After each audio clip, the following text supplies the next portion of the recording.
It's Christmas Day 2021, and an Airbus A330 is coming home to Montreal. The people on board are thinking about the same things you would be: family, dinner, presents waiting under the tree. Up front, the pilots do everything right. The approach is smooth, the runway is clear. The wheels touch down on the runway exactly the way they have thousands of times before. And then, at the very instant the aircraft touches down, one of its main landing gear legs simply breaks apart underneath it. Not bends, breaks. The thick steel beam supporting an entire set of wheels fractures, and 200 tons of airliner suddenly drops onto the broken landing gear, dragging metal across the runway in a long shower of sparks. Here's the chilling part. Nothing hit that gear. No crash, no obstacle, no violent landing. So why did it snap? In part 1, we saw exactly how these landing gear legs are made, forged from some of the strongest steel used in aviation and built to withstand the enormous forces of aircraft landing again and again. And yet, on Christmas Day, this one broke. Why? Because deep inside that steel, a crack had already been growing, hidden where no eye could see it and no hand could feel it.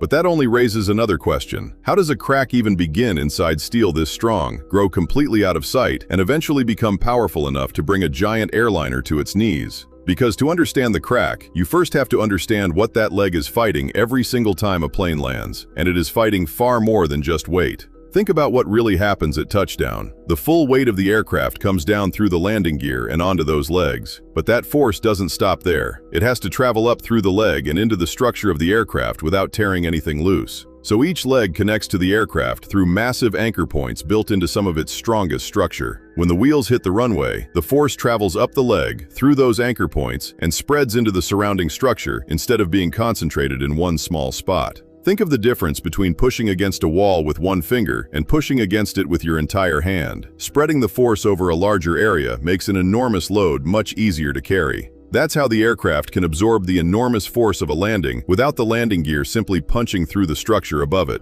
And if every landing pushed the gear straight down, that would almost be enough. But landings rarely work that way. Picture a windy day. A crosswind pushes the aircraft sideways as it descends, so the plane can touch down slightly angled across the runway. Now the leg isn't just being pushed down, it's being pushed sideways too, at the exact moment it's carrying an enormous load. And then the brakes bite. As the wheels slow against the runway, the landing gear also has to handle force pulling it backward, down, sideways, and back, all at the same time. So engineers brace the leg with extra struts that hold it firmly in place, allowing it to take forces from different directions without folding. Every landing is a small, controlled fight, and the leg wins it thousands of times. But winning a fight thousands of times leaves a mark, and that is where our crack begins. Because the crack didn't start as a crack, it started as heat. And that might sound strange because in part 1 we watched these landing gear legs being heated in furnaces, forged under enormous pressure, and heat treated specifically to make the steel stronger. So how could heat now be the thing that weakens it?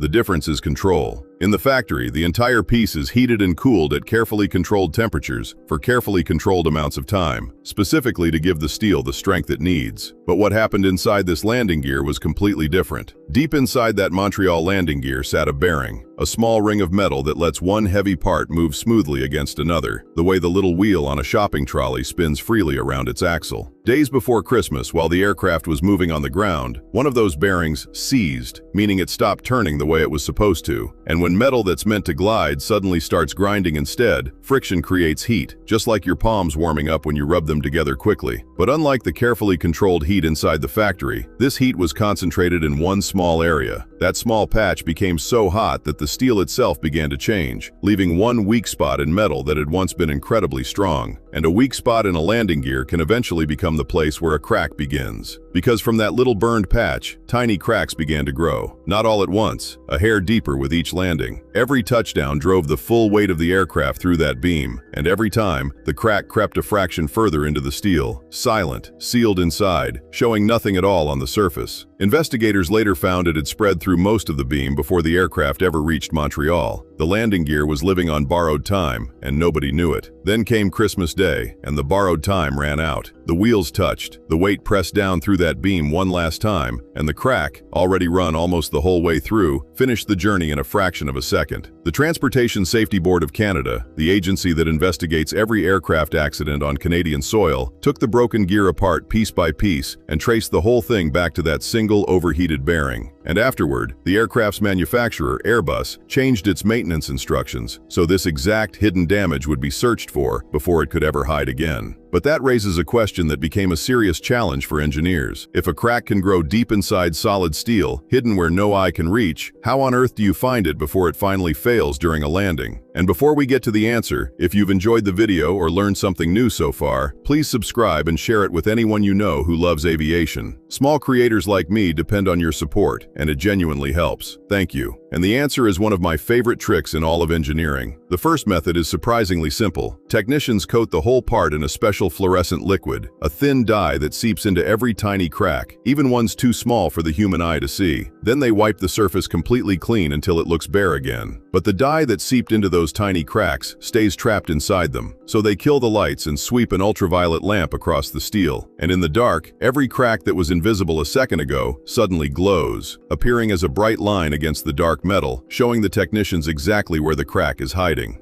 If a trick that makes hidden cracks glow in the dark is as satisfying to you as it is to me, do me a quick favor and tap the like button. It genuinely helps this channel more than you'd think. Now, back to hunting cracks. Because that glowing dye only catches cracks that break the surface. So how do you find the ones hiding just underneath? The second method uses magnetism. The technician turns the steel part into a magnet, then dusts it with a fine iron powder, almost like sprinkling flour across a surface. On healthy metal, the powder settles evenly and nothing happens. But when there's a crack, it interrupts the magnetic field flowing through the steel. Right at that spot, the magnetic pull grabs the iron powder and draws it into a sharp little line directly over the hidden flaw. You don't go searching for the crack raises its own hand. But even that only reaches flaws near the surface. The most dangerous ones can hide deeper, buried in the heart of the beam. So how do you see into solid steel you will never cut open? And that leads us to the third and final method. The third and final method uses ultrasound. You probably know ultrasound from pregnancy scans. A doctor places a probe against the mother's body and uses high-frequency sound waves to create an image of the baby inside the womb, allowing doctors to see what's happening inside the body. Engineers use that same basic idea, but they're looking for cracks hidden inside solid steel. They press an ultrasonic probe against the landing gear and send high-frequency sound waves deep into the metal. In healthy steel, those waves travel through normally. But when they hit a hidden crack, part of the sound bounces back. The equipment measures where that echo came from, allowing engineers to pinpoint a crack buried deep inside the landing gear without ever cutting the steel open. Sound going in, a warning coming back out. But finding cracks in gear that's already flying is only half the job. The bigger question comes first. How do you build a landing gear leg strong enough to survive 20 years and tens of thousands of landings without giving a crack the chance to form in the first place? And to answer that, engineers do something that sounds almost unbelievable. They take a brand new, perfectly good landing gear and spend months trying to destroy it. They lock it inside a massive test rig, a machine built specifically to recreate the forces a landing gear experiences when an aircraft touches down. Then they put the gear through one simulated landing after another, applying enormous loads again and again. First, thousands of simulated landings, then tens of thousands. Eventually, they can put it through more punishment than it is expected to experience during its entire life underneath an aircraft. They push it down, twist it, and force it sideways, recreating everything from normal touchdowns to hard landings and violent crosswinds. They already know the gear can survive one landing. What they want to discover is how much punishment it can take before the first signs of damage begin, and eventually, what it takes to make it fail. Because if a landing gear is ever going to break, engineers want it to happen here first, on the ground, inside a test rig, covered in sensors and watched every second, never underneath an aircraft carrying passengers. And what they learn from those tests helps engineers determine how long that landing gear can safely remain in service, with safety margins built in long before it ever reaches the punishment the test gear survived. And this is the real reason flying feels so safe, not luck. It's engineers testing, inspecting, and pushing aircraft and their components to their limits, in laboratories, on test rigs, on the ground, and in the air, finding problems before those problems ever reach passengers.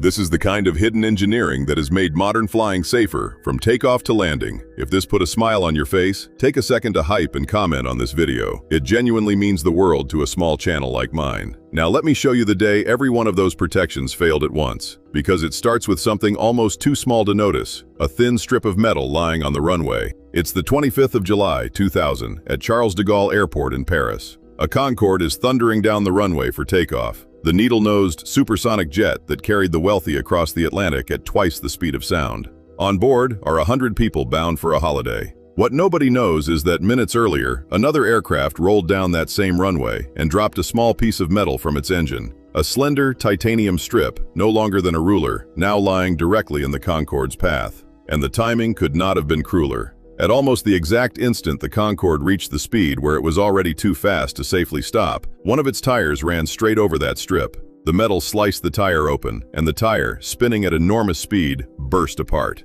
But the bursting tire wasn't the killer. A chunk of it, about the weight of a bowling ball, was hurled upward and struck the underside of the wing at over 500 kilometers an hour, faster than a Formula One car at full stretch. And here's the remarkable part. That chunk never punched a hole in the wing. It didn't need to. The wing was a fuel tank, full of fuel, and the impact hit it so violently that the fuel inside was forced against the walls of the tank, creating a sudden surge of pressure that split the tank open from the inside. Fuel poured out, caught fire, and within seconds, the most graceful aircraft ever built was struggling into the air, trailing a river of flame.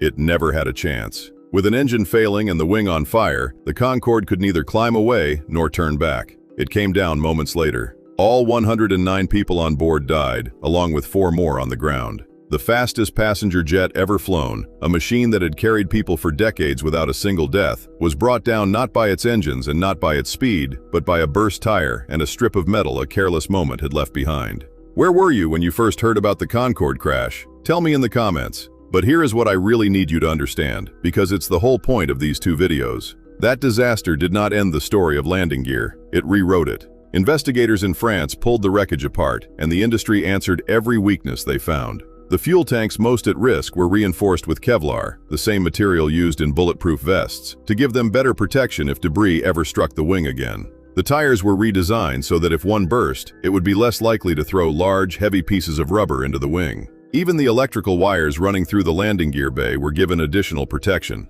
Every link in the chain that killed that aircraft was hunted down and strengthened, one by one. And that is the pattern running through everything you've watched across these 2 videos. When something fails, engineers find out why, fix the weakness, and make the next aircraft safer because of it. Some of the most important lessons that keep you safe today came from accidents that happened before. JetBlue's twisted nose gear taught engineers how to make sure the gear could still protect the aircraft even when something had already failed. The Montreal crack taught them to look for damage buried deep inside the steel. Concorde taught them to reinforce the fuel tanks and redesign the tires. None of these lessons came for free. Each one was paid for, then remembered, then built into the aircraft that carry you safely today. And that is why, today, a landing gear breaking apart the way it did in Montreal is one of the rarest events in all of flying. Aircraft land safely all over the world, every minute of every day, and almost every one of those legs does its job perfectly and is never thought about again. So the next time you feel that firm thud beneath your feet, picture what's really happening down there. The landing gear hits the runway carrying an enormous load, while its supporting struts brace it against forces coming from different directions. Inside the leg, oil is forced through tiny holes to slow the impact, while compressed nitrogen absorbs what remains and helps settle the aircraft onto the runway. Then the spoilers rise, the wheel brakes begin slowing the aircraft, and the reverse thrusters roar as all 3 systems work together to bring hundreds of tons of airplane to a stop. That enormous force from the landing itself travels up through the landing gear and spreads safely into the structure of the aircraft. And the steel taking all of that punishment didn't simply arrive there by chance. It was forged under enormous pressure, heat-treated for strength, machined with incredible precision, and protected against corrosion. Then throughout its life, engineers have ways of searching for damage the human eye could never see. Fluorescent dye for tiny cracks at the surface, magnetic particles for flaws hiding just underneath, and ultrasound for cracks buried deep inside the steel. And long before a landing gear like this ever carries passengers, another one has already been pushed, twisted, slammed, and tested thousands upon thousands of times on the ground to understand exactly what it can survive. All of that engineering, testing, inspection, and everything learned from the failures that came before it comes together in those few seconds when your aircraft touches the runway. It is one of the safest and most heavily tested pieces of engineering you will ever trust your life to. And now, you know exactly why it holds. You have been an amazing audience. You stay safe, and I'll see you in the next one.